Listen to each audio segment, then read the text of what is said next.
और आपको पुनः विश्वास दिलाते हैं कि ये जो रिंगर फाइंडर है आपके हर फ्यूचर में, हर भविष्य में आपके साथ रहेगा। सुप्रभातम। जैसा कि बेटा तुम लोगों को पिछले बार मैंने बताया था कि हिंदी और संस्कृत का क्लास लेकर के आता हूँ, और ऐसे आप तो परिचय आप प्राप्त हो ही चुका है। मैं रिंगर फाइंडर समुद्रनाथ से, मैं शंकर सर आपको हिंदी और संस्कृत का क्लास लेकर के आता हूँ। पिछले बार मैंने हिंदी का व्याकरण कुछ बताए थे संधि में, और वह संधि आप लोग अच्छा समझ में भी आया होगा। ऐसा मैं आपके विषय लेकर के आता हूँ जो आपको जीवन में भी काम आए, पढ़ाई के साथ साथ जीवनोपयोगी शिक्षा भी आपको मिले। इसका ध्यान हमारी यह सेंटर जो है रखती है, ठीक है, कि ताकि पढ़ाई के साथ साथ जीवन में भी आपको सहयोग मिले। तो आपको मैंने पहले बताया था संधि के बारे में, और उस संधि में आपको हिंदी और संस्कृत दोनों में भी काम आता है। दूसरा मैंने बताया था आपका नीति श्लोका के बारे में, कि हमारे नीति श्लोक क्या होते हैं। वो आपको पढ़ाई के साथ साथ आपको परीक्षा में तो अच्छा नंबर आएगा ही आएगा, हर हालत में आएगा। जैसा कि आपको बताया गया विदुर नीति कहाँ से संकलित है, ये वो पिछले बार आप यदि नहीं देखे होंगे स्टूडेंट्स तो पिछले बार का वीडियो फिर देखें, है ना, आप नीति श्लोका के बारे में समझें। आज हम बात करेंगे आपका संस्कृत का है, जो क्लास 10 का 10वीं वर्ग का है। वह क्लास 10वीं का आपका है संस्कृत का, वह है षष्ठ पाठ, और षष्ठ पाठ का जो है वह पाठ का नाम है भारतीय संस्कार। भारतीय संस्कार, भारतीय संस्कार हमारी भारतीय संस्कृति जो है वह कैसा रहा है। जब तक हम अपने चीज को, अपने गांव की, अपने घर की जब तक चीज को हम समझेंगे नहीं, तब तक दूसरे की चीजों को हम तुलना नहीं कर पाएंगे। अब बेटा हमको पता है कि हम जिलेबी खाएं और दूसरा रसगुल्ला खाएं, तो हम जिलेबी खाएं नहीं और रसगुल्ला खाएं तो हम कैसे तुलना कर पाएंगे कि जिलेबी का से स्वाद अच्छा है रसगुल्ला का है, या रसगुल्ला से स्वाद अच्छा है जिलेबी का है। तो हमें दोनों का स्वाद चखना होगा कि जिलेबी भी और रसगुल्ला भी, तब ये पता चल पाएगा किसका स्वाद अच्छा है। उसी तरह से हमारी जो भारतीय संस्कृति है, पहले अपनी संस्कृति की समझ होनी चाहिए कि हमारा जो संस्कृति है वह हमारी भारतीय संस्कृति एक समेकित संस्कृति है। यहाँ किसी धर्म से मिला जुला नहीं।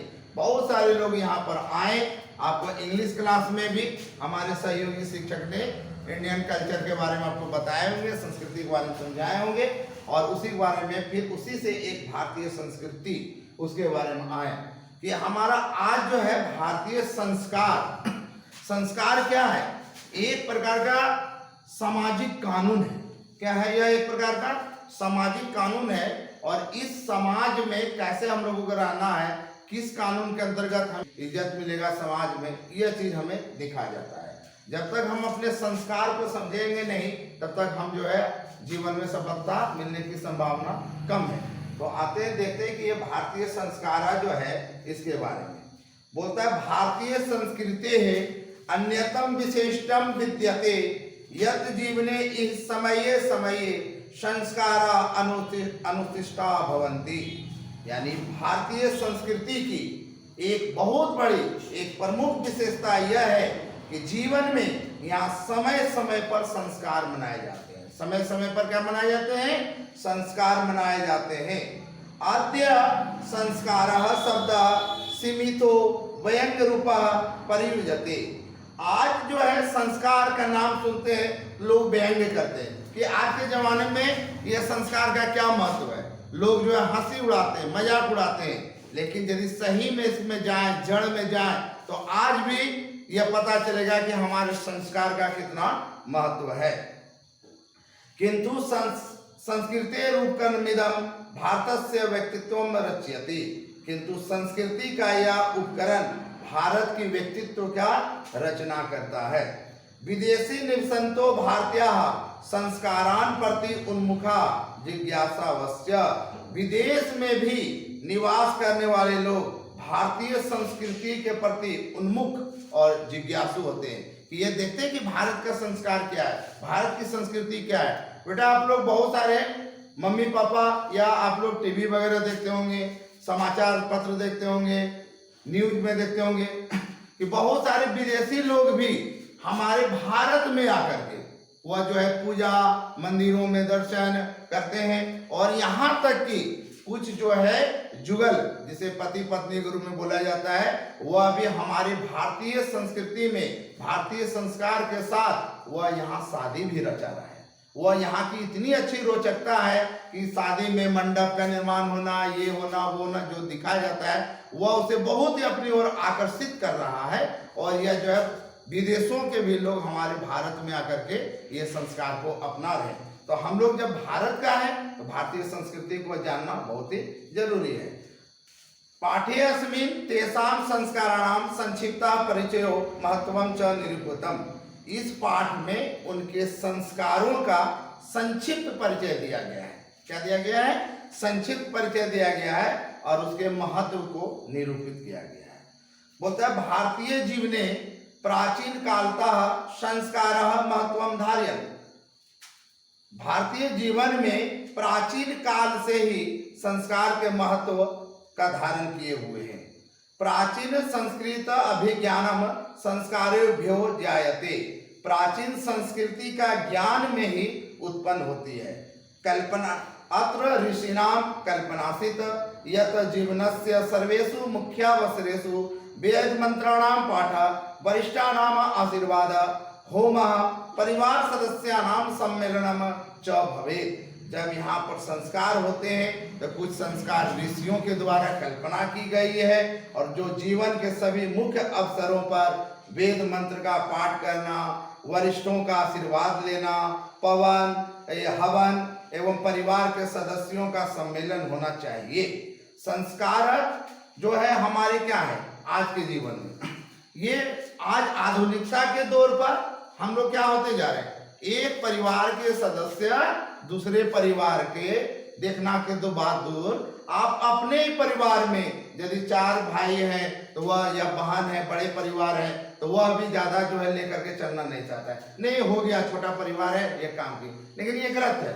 इससे क्या होता है कि यह जो है अभी जब हम लोग ये जमाने में चल रहे कि किसी प्रकार का यदि विवाद है, लड़ाई है, घर में होता है, आज के जमाने के मुताबिक होता है, कोई बात नहीं है ना, तो हम उस बात पर नहीं जा रहे। हम जा रहे हैं आपको कि यह हमारे संस्कार हमारे अवगुणों को कैसे दूर करता है और हमारे गुणों को कैसे बढ़ाता है।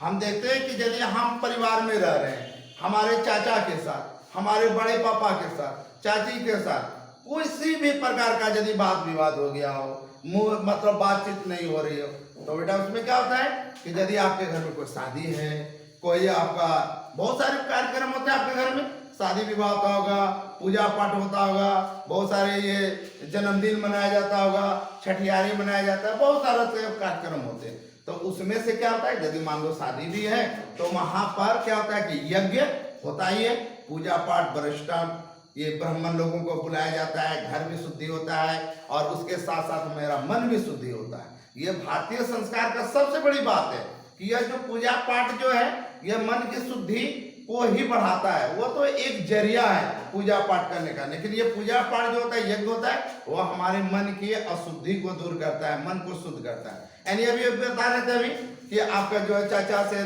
झगड़ा, आप मान लो शादी कर रहे हो या आपकी बहन शादी कर रही है, चाचा है कोई भी, तो आप क्या करेंगे, बड़ों को प्रणाम करना।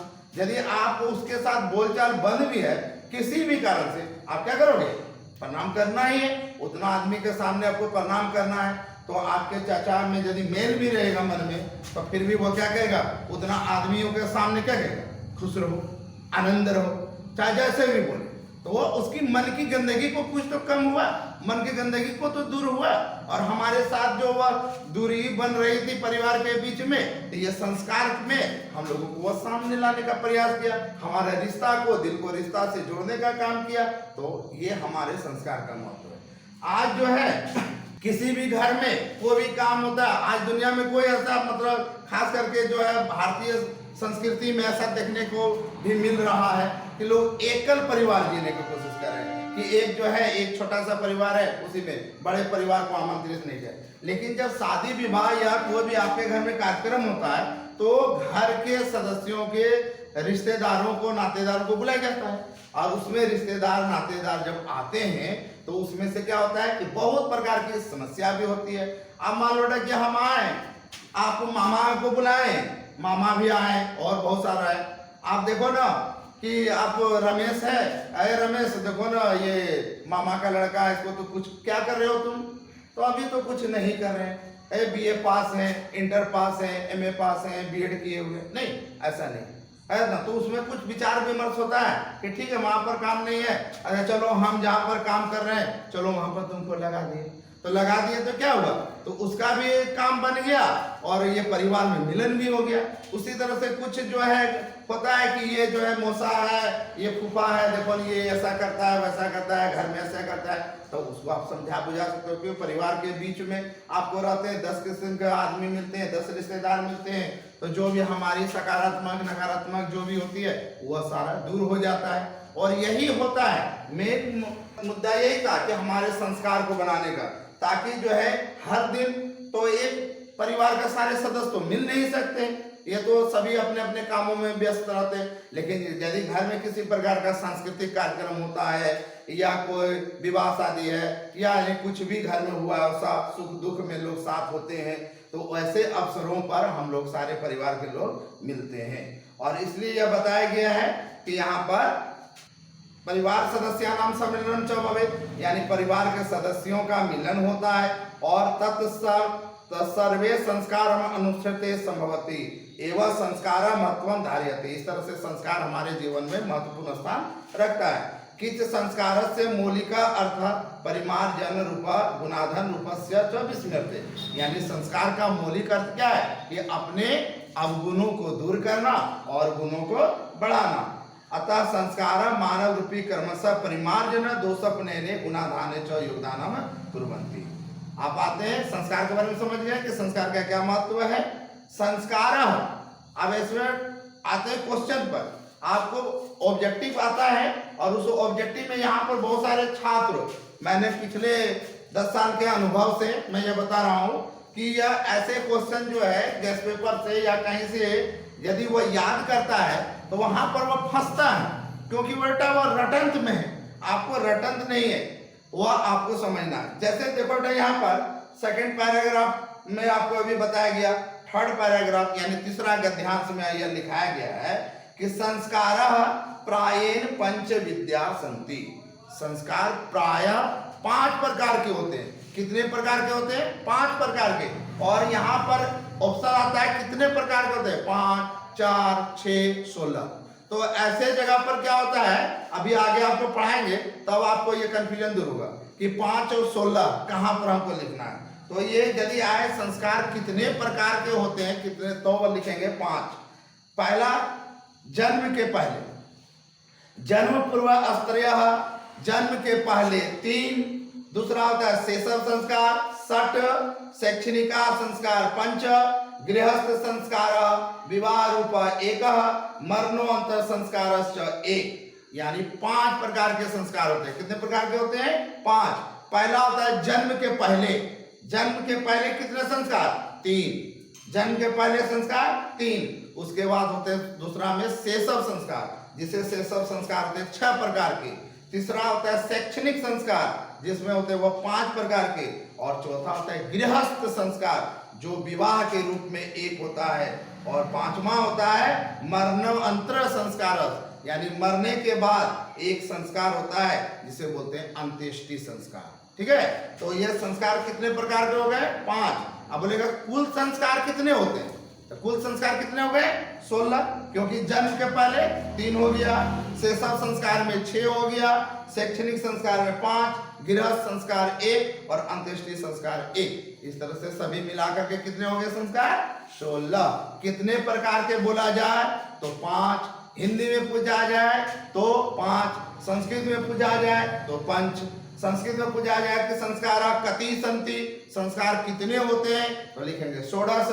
हिंदी में पूछा जाए संस्कार कितने प्रकार के होते हैं, तो 16। एकदम आसान है। अब उसमें से एक एक पर यदि ध्यान दिया जाए तो बोलेगा जन्म के पहले संस्कार कितने होते हैं?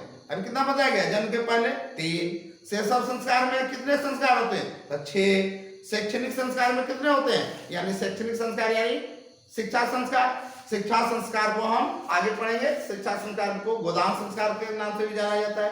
तो शिक्षा संस्कार में कितने हुए? 5। और गृहस्थ संस्कार जो वस्तुतः यह समाज का एक कानून है कि जब तक आप शादी करोगे तभी आप गृहस्थ जीवन में प्रवेश कर सकते हो।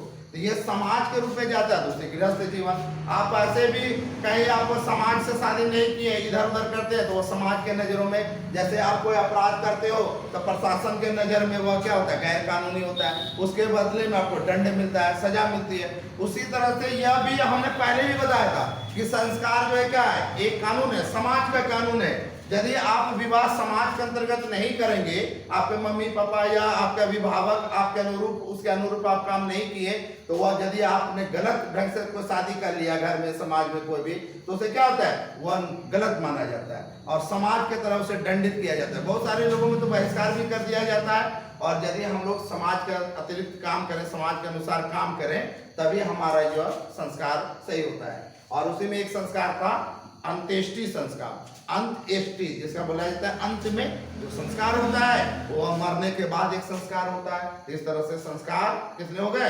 16। कितने हो गए? 16। कितने प्रकार के पूछा जाए तो 5। ठीक है, अब आगे आते हैं। संस्कारण के बारे में समझ गए और इसमें से जन्म के पहले जो संस्कार होता है वो होता है 3। जन्म के पहले कितने संस्कार होते हैं? 3। और वह कौन कौन से संस्कार होते हैं? जैसे बुलाया जाता है गर्भाधानम, पुंसवनम, सीमांतोनयनम। ये 3 प्रकार का संस्कार होते हैं जन्म के पहले। उसके बाद यहाँ पर जो जन्म के पहले जो संस्कार होता है वह अत्र गर्भरक्षा, गर्भस्थ संस्कारोपरणम, गर्भावस्थस्य प्रसन्नता चेति परियोजनम कल्पनातम अस्ति। यानी यहाँ पर जो गर्भ में, माँ के गर्भ में जो बच्चा रहता है वह खुश रहे। जब तक माँ खुश नहीं रहेगा तब तक गर्भ में पल रहा बच्चा वो खुश नहीं रह सकता है। इसलिए उसको जो है संस्कार किया जाता है ताकि जैसे घर के लोग, सारे लोग जान जाए कि ये जो है माँ बनने वाली है और उसमें कुछ भारी काम या अतिरिक्त काम उसे नहीं दिया जाता है। कुछ जो है दुखित होने वाली खबर भी उसे नहीं बताया जाता है। हमेशा उस माहौल में अच्छा रखे, खुशी खुशी का माहौल रखे, इसलिए वहाँ पर जो है यह कल्पना किया जाता है। और इसमें कुछ उसके बाद जो है वह गर्भ में जब बच्चा रहता है तो उसे आप जो सुने होंगे बेटा महाभारत में कि अभिमन्यु जो है कैसे तेज तरार हुआ। अभिमन्यु जब अपनी माँ के गर्भ में था तो अर्जुन जो है उसे कहानी सुना रहा था कैसे चक्रव्यूह का युद्ध किया जाता है और उसी में उसको सुनाया जाए। ये कल्पना किया गया कि यदि गर्भवती महिला जो माँ बनने वाली वो यदि खुश रहे तो उसका बच्चा भी क्या होता है? खुश रहता है। इसके आधार पर वह जो है संस्कार जन्म के पहले 3 संस्कार किया जाता है। उसके बाद होता है शैशव संस्कार। क्या होता है? शैशव संस्कार से मतलब जब बच्चा का जब जन्म होता है तो उसके बाद वह शैशव संस्कार। शैशव संस्कारेषु जात कर्म, नामकरणम, निष्कर्मणम, अन्नप्राशनम, चूड़ाकर्म, कर्णवेदश्च कर्मसु भवति। इसके बाद जो शैशव संस्कार होते हैं उसमें जो 6 संस्कार होते हैं। पहला होता है नामकरणम, मतलब वह जो नाम रखे जाते हैं बच्चों को, है ना। उसके बाद जो है यहाँ पर होते हैं बाहर निकलना। जो माँ जो बच्चे को जब जन्म देती है तो कुछ प्रक्रिया होती है, उसे आंगन में रखा जाता है, पूजन किया जाता है, घर का पूजन, देव पूजन वगैरह किया जाता है। सारे लोग उसको देखते हैं, सुनते हैं, बहुत तरह के ये इसमें कल्पना किया गया है। ठीक है, और इसमें जात कर्म, नामकरण और बाहर निकलना। उसके बाद अन्न का भोजन, ये क्या होता है? अन्नप्राशनम। आप लोग अन्नप्राशनम बहुत सारे देखते होंगे, घर में कार्यक्रम भी होता होगा। आपके बेटा छोटे भतीजा होंगे या छोटे वगैरह कुछ भी, उसका अन्नप्राशनम। जैसे गांव में उसको मान लो मुंह जूठी बोला जाता है। क्या बोला जाता है? मुंह जूठी। और वह मुंह जूठी को अन्नप्राशनम मतलब कि पहला भोजन वह जो है बच्चे को जब दिया जाता है माँ का दूध के बाद, जब वह बाहर का अतिरिक्त आहार जब बच्चा लेना शुरू करता है तो उसे अन्नप्राशनम बोला जाता है और गांवों में उसे मुंह जूठी बोला जाता है। ठीक है, और इसमें बहुत सारा कार्यक्रम होता है। तो क्या घर में कटोरी चम्मच नहीं होता है? क्या रहता है? लेकिन इसका क्या होता है कि नहीं, यह जो है आपको मामा जी है या कोई भी रिश्तेदार ऐसा है वह लेकर के आएंगे, ताकि वहां पर वह शामिल हो, उस संस्कार में शामिल हो, वह भी देखे, बच्चों को देखे।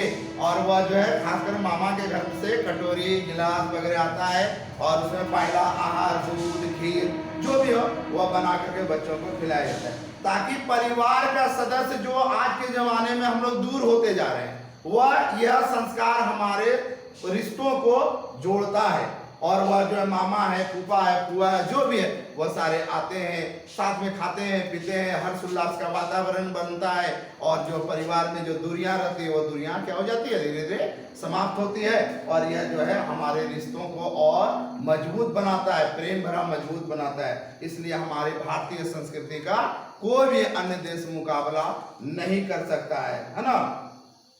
उसके बाद होता है नामकरण। बहुत सारे क्या होते हैं कि हम लोग ऐसे ही नाम रख देते हैं, लेकिन इसका एक्चुअल क्या होता है कि जो भी नाम उस परिवार के सदस्य, आपका परिवार को उस बच्चे का यदि नाम रखेंगे तो उसमें भी उसका होता है कि ये फूफा के द्वारा नामकरण किया गया, ये मामा के द्वारा किया गया, ये मम्मी के द्वारा किया गया, पापा के द्वारा किया, तो उसमें वह नाम रखते हैं। और उसमें एक विधि विधान के अनुसार उसमें कुछ जो है उसमें ब्राह्मणों वगैरह को दान दिया जाता है, बच्चों को कुछ कपड़ा आभूषण वगैरह भी दिया जाता है। इस तरह से हर जितना भी बताया जा रहा है उसमें जितने भी है सारे परिवार के सदस्यों का मिलन होता है और यहाँ मधुर रिश्ता बनाने का यह काम करता है।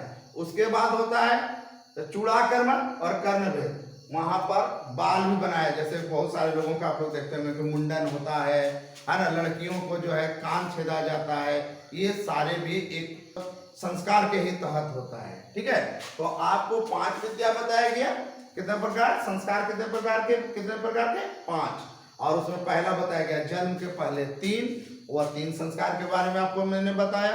दूसरा संस्कार है आपका कौन सा, शैशव संस्कार, वह शैशव संस्कार के बारे में बताया।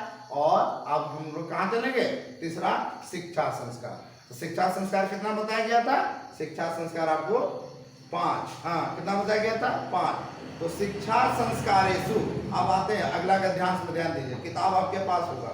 शिक्षा संस्कारेषु अक्षर आरंभ, उपनयनम, वेदारंभ के शांता, समावर्तन चेति संस्कार प्रकल्पिता।